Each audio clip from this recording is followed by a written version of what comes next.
अस्सलाम वालेकुम यानी मदद सबा जहिड़ी सिंध जो सबा जो अदाकार साजिद अली ख़ान उर्फ़ वारिस सिंधी पियो ॻाल्हायां।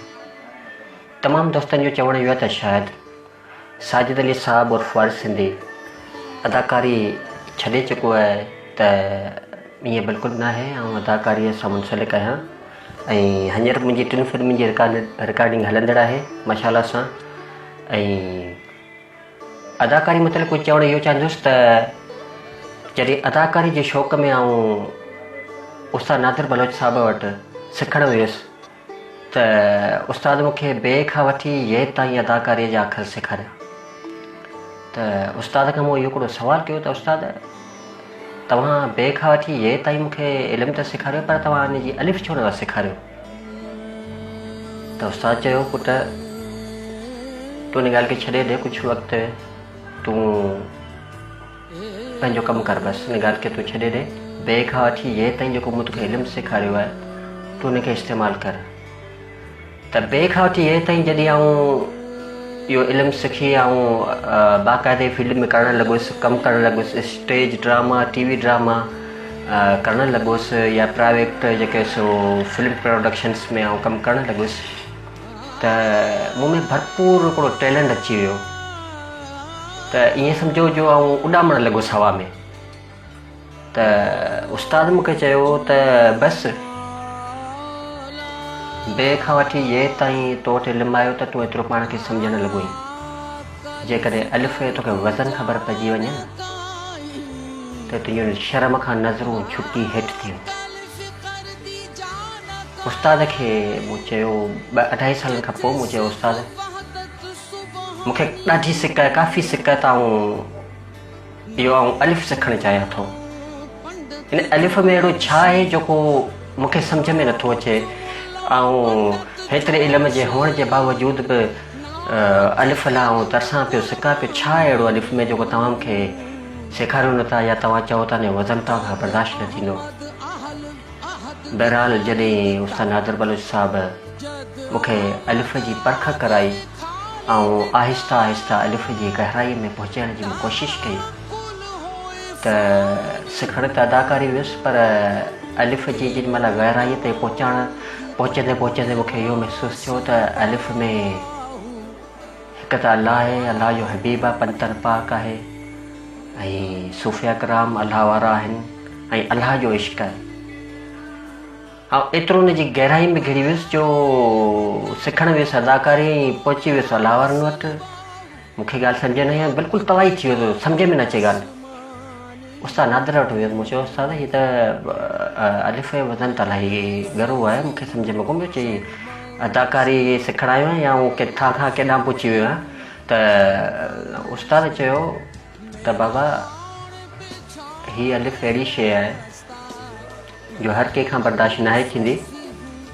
इहे जेके टरड़ा हूंदा आहिनि ऐं जेके घणो पंहिंजो पाण खे सम्झंदा आहिनि त बसि सॼी दुनिया असां खां शुरू आहे, असां ख़तमु आहे, इहो सिर्फ़ु हिन वटि ॿिए खां वठी ये ताईं पूरो इल्मु न आहे। जेकॾहिं हिनखे अलिफ़ जी ख़बर पइजी वञे न त हीअ शर्म खां हया खां नज़रूं झुकाए हलंदी। अलिफ़ जो इल्मु जंहिंखे तंहिंखे सम्झ में न ईंदो, जो वज़न खणण बि आसान न आहे। पोइ वरी उस्ताद नादिर बलोच साहब जे इंतकाल खां पोइ, गुज़रण खां पोइ, ऐं शाह अब्दुल लतीफ़ भट्टाई सरकार जो मूं रिसालो स्टडी कयो, पढ़ंदो रहियुसि, ऐं कुझु ड्रामा बि लिखंदो रहियुसि, ऐं उन में कमु कंदो रहियुसि। मूं पंहिंजे कम खे बहरहाल जारी रखियो, ऐं उन में इहो लिखियो पियो त शाह साईंअ खे कंहिं उस्ताद सेखारियो अलिफ़, त शाह साहिबु अलिफ़ पढ़ियो ऐं पोइ चयाईं त चयो बाबा बे तुर पाण वटि मूं लाइ अलिफ़ ई काफ़ी आहे। पोइ मूंखे अंदाज़ो इहो थियो त अलिफ़ जेको आहे सो वॾो वज़न वारो अख़र आहे, ऐं शाह साईंअ खे जहिड़ा सूफ़ी ऐं सूफ़िया कराम वली बुज़ुर्ग इहे अहिड़ा ई इहो अलिफ़ जो वज़न खणी सघनि था, या बाबा बुले शाह आहे, या अहिड़ा कई वली आहिनि दुनिया में जेके फ़क़ति ख़ुदा जे दीन लाइ ऐं फ़क़ति ख़ुदा जी वहदानियत लाइ हिननि कमु कयो आहे। इहे ई अलिफ़ जो वज़न खणी सघनि था। मामूली इंसान जी ॻाल्हि न आहे हिननि अलिफ़ जे वज़न खणण खे। सो बहरहाल अलिफ सां मुतलिक़ इहा ॻाल्हि कंदुसि त वरी आबदा बरनि जे सिलसिले में हली वियासीं, उनखे ॿुधोसीं, बाबा बुले शाह जी शाइरी ॿुधीसीं ऐं वरी बाबा बुले शाह जी शाइरी ॿुधण खां पोइ वरी बसि ख़ुदा खे जे इश्क खे महसूसु करे त बसि झूमणु लॻासीं। वरी इन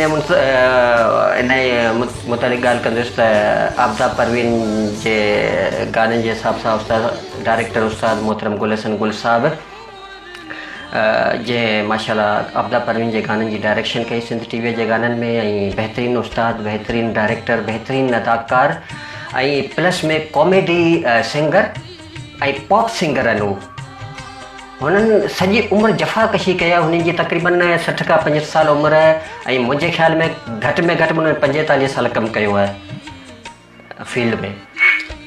उस्ताद गुल हसन गुल साहिबु उहा पहिरीं शख़्सियतनि जिन हैदराबाद फिल्म इंडस्ट्रीअ जी पहिरीं फिल्म पेश कई, ओचितो जलाल, हैदराबाद के शोले ऐं ॿियूं अहिड़ियूं कई फिल्मूं उस्ताद गुल हसन गुल साहिबु पंहिंजी डायरेक्शन में पेश कयूं ऐं उन्हनि फिल्मनि में चंद फिल्मनि में मूं बि परफॉर्मेंस कई ऐं उस्ताद गुल हसन गुल साहिब खे मुंहिंजी परफॉर्मेंस एॾी त वणी ऐं ॿियूं जेके मुंहिंजी मुख़्तलिफ़ फिल्मनि में जेको मुंहिंजो कमु थियल आहे, जो उन्हनि जी परफॉर्मेंस ॾिसी करे उस्ताद गुल हसन गुल साहिबु मूंखे जेको आहे सो वारिस सिंधीअ जो लक़ब ॾेई छॾियो।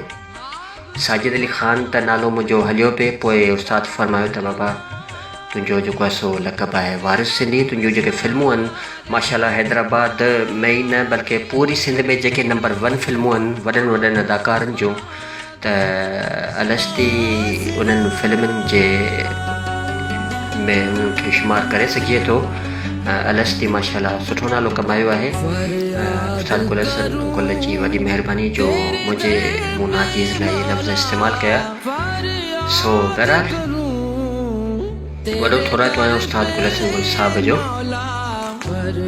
त उन्हनि मुंहिंजी अदाकारीअ खे सारायो। मूं जेको कमु कयो आहे उहो क्लिप ऐं कुझु चंद छॾण वारो आहियां फेसबुक ते, तमामु जल्दी सोशल मीडिया ते, त उन्हनि मूंखे सारायो। अलस्ती फिल्म लाइ ख़ासि तौर ते मूंखे अवॉर्ड ॾिनो पियो वञे।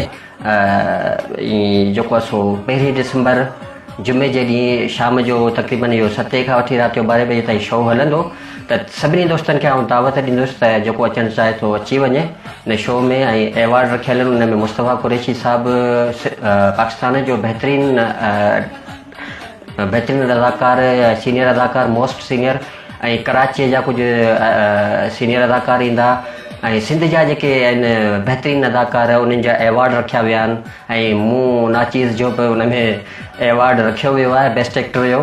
सो बहरहाल उस्ताद गुल हसन गुल साहिब जो वॾो ऐं थोराइतो आहियां। वॾी महिरबानी उस्ताद गुल हसन गुल साहिबु। सभिनी दोस्तनि खे आउं दावत ॾियां थो त बराए महिरबानी 1 डिसंबर 2023 जुमे जे ॾींहुं 6 बजे खां वठी राति जो तक़रीबन 11 खां 12 बजे ताईं शो हलंदो, अवॉर्ड शो, ऐं शिरकत करणु न विसारींदा। वॾी महिरबानी, थैंक यू, अल्लाह।